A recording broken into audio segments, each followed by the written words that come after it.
सोचो एक आदमी आसमान से गिर रहा है, नीचे सिर्फ जमीन नहीं, उसके साले सपने गिर रहे हैं, उसका फ्यूचर गिर रहा है, उसकी पहचान गिर रही है। और जब वो जमीन पे गिरता है तो सिर्फ हड्डियां नहीं टूटती, उसका भरोसा भी टूट जाता है। ये कहानी वहीं से शुरू होती है। ये कहानी बेयर ग्रिल्स की है। बेयर ग्रिल्स का असली नाम एडवर्ड माइकल ग्रिल्स है, लेकिन दुनिया उसे बेयर के नाम से जानती है। एक ऐसा नाम जो स्ट्रेंथ का सिंबल बन गया। लेकिन इस नाम के पीछे जो सच है वो कम लोग जानते हैं। बेयर ग्रिल्स हमेशा स्ट्रॉन्ग, फियरलेस या कॉन्फिडेंट नहीं था। उसकी लाइफ का पहला बड़ा जंगल था British special forces SAS training. 21 साल की उम्र, एक पैराशूट जंप, 1 सेकंड की गलती और जिंदगी सीधी जमीन पर आ गई। उसकी स्पाइन 3 जगह से टूट गई। डॉक्टर्स ने कहा तुम शायद कभी पहले जैसे नहीं चल पाओगे। उस वक्त उसके दिमाग में सिर्फ एक सवाल था, अगर मैं चल नहीं पाया तो मैं हूं कौन? सोल्जर बनना, एक्सप्लोरर बनना, सब खत्म लग रहा था। लेकिन वहीं से उसकी असली जर्नी शुरू हुई। जिंदगी ने 2 रास्ते दिए, एक गिव अप और दूसरा लड़ना पड़ेगा। बेयर ग्रिल्स ने लड़ने का रास्ता चुना। उसने रिकवरी को एक मिशन बना लिया। आज का गोल उंगली हिला पाना, कल का गोल 2 कदम चल पाना।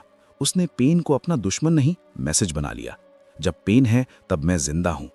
महीनों तक रोज फिजियोथेरेपी, रोज फ्रस्ट्रेशन, लेकिन एक चीज कभी नहीं बदली, डिसिप्लिन। मोटिवेशन आती जाती रही, लेकिन डिसिप्लिन रोज आता रहा। डॉक्टर्स के मना करने के बाद भी 2 साल बाद वही आदमी माउंट एवरेस्ट के समिट पर खड़ा था। उसने सिर्फ पहाड़ नहीं जीता, उसने अपनी पुरानी आइडेंटिटी तोड़कर नई आइडेंटिटी बनाई। फिर आया दूसरा जंगल, फेम, मैन वर्सेस वाइल्ड। दुनिया भर में फेमस हो गया, लेकिन जहां फेम होता है वहां क्रिटिसिज्म भी होता है। लोग कहने लगे सब फेक है, ड्रामा है, शो है। यहां बेयर ग्रिल्स के सामने दूसरी बड़ी प्रॉब्लम थी, लोग क्या सोच रहे हैं। उसने एक रूल बनाया, मैं सिर्फ उनकी सुनूंगा जो मेरे साथ जंगल में खड़े हैं, बाकी सब नॉइज है।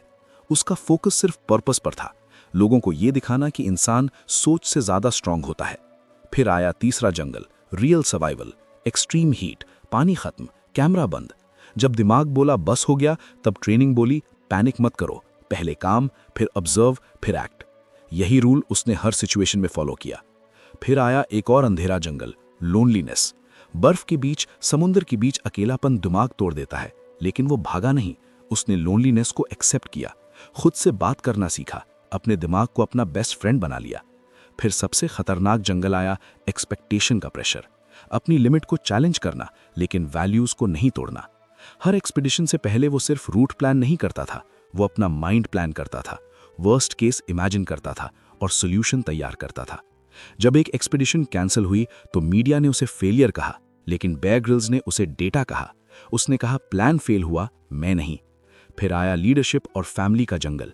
एक्सट्रीम सिचुएशंस में वो पहले एग्जाम्पल देता था, फिर ऑर्डर। वो वही करता था जो बोलता था। फैमिली से दूर रहना भी एक साइलेंट स्ट्रगल था। उसने माना परफेक्ट बैलेंस नहीं होता, सिर्फ कॉन्शियस चॉइसेस होती हैं।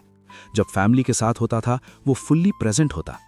उसका सबसे बड़ा सीक्रेट था डेली माइंडसेट सिस्टम। हर दिन बॉडी को मूव करना, डिस्कम्फर्ट को इनवाइट करना, मेंटल रिहर्सल करना, अपनी इनर स्टोरी को कंट्रोल करना, फीलिंग के हिसाब से नहीं, पर्पस के हिसाब से एक्शन लेना। और अब कहानी आती है 2026 के जंगल की। AI, automation, competition, uncertainty. अगर बेयर ग्रिल्स होता तो वो पैनिक नहीं करता, वो सिचुएशन ऑब्जर्व करता, स्किल्स का गैप देखता और एक्शन लेता। 2026 में वही सर्वाइव करेगा जो कंफर्टेबल नहीं, केपेबल होगा, जो सीखना बंद नहीं करेगा, जो अडाप्ट करेगा। स्ट्रॉन्ग बॉडी से ज्यादा स्ट्रॉन्ग माइंड इंपॉर्टेंट है। परफेक्ट प्लान से ज्यादा अडेप्टेबल माइंडसेट जरूरी है। फियरलेस होने से ज्यादा फियर के साथ मूव करना जरूरी है। 2026 उन लोगों का साल होगा जो प्रेशर को ट्रेनिंग समझेंगे, फेलियर को फीडबैक समझेंगे और खुद से कभी नहीं कहेंगे बस अब और नहीं, क्योंकि जब तक सांस चल रही है फाइट बाकी है। और याद रखना, जिंदगी का जंगल हर दिन नए चैलेंज लाता है, लेकिन हर दिन तुम्हें भी स्ट्रांग बनाता है। बस शर्त यह है कि तुम मूव करते रहो।